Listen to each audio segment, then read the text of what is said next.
Good afternoon.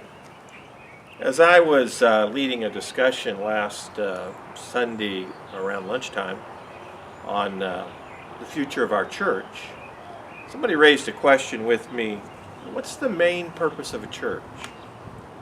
And the main purpose of the church, from my perspective at least, is that God has called us to be about the process of creating disciples. When Jesus is reported to have said in the Great Commission, "Go ye into all the world and make," he didn't say converts, he didn't say money, he said go into all the world and make disciples. So it begs the question, what does it mean to be a disciple? Well, what was a disciple? If you're a disciple of someone, they're the teacher and you're the student. They're the leader and you're the follower.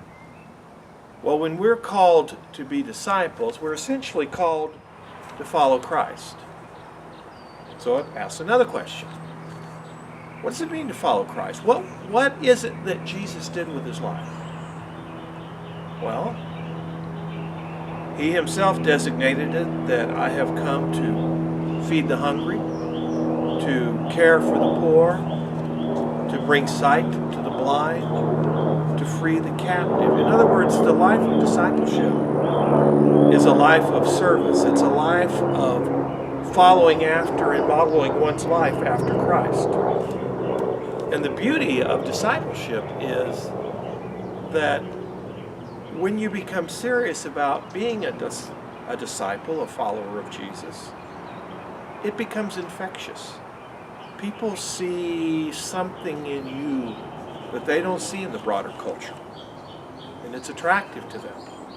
And they want to know more about how you've come to be the person that you are. So, what are the signs of discipleship in the life of a person? How does our life change when we've chosen to follow after and to model our lives on the earthly life of Jesus Christ? Well, I think one of the hallmarks is a positive attitude. How many people do you meet every day that dwell on the negative? I don't believe Jesus did, and I don't believe the followers of Christ, when they built the Christian church, were people who dwelt in the negative. They were positive.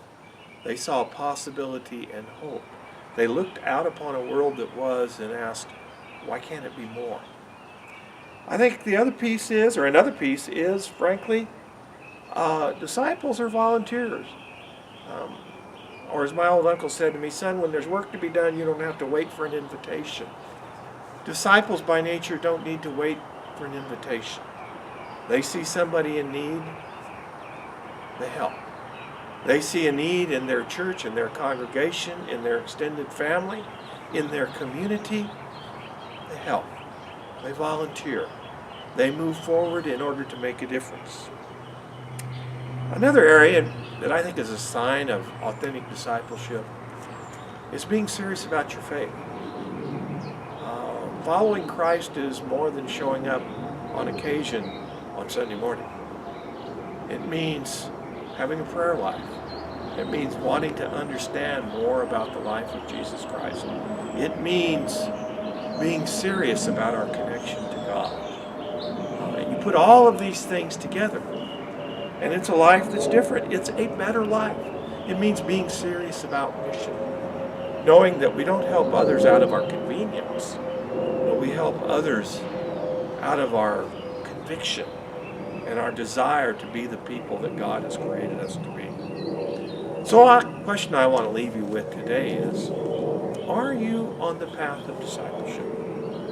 And in your congregation, in your faith family, are you helping others and supporting others on that path towards a life of discipleship? I hope so.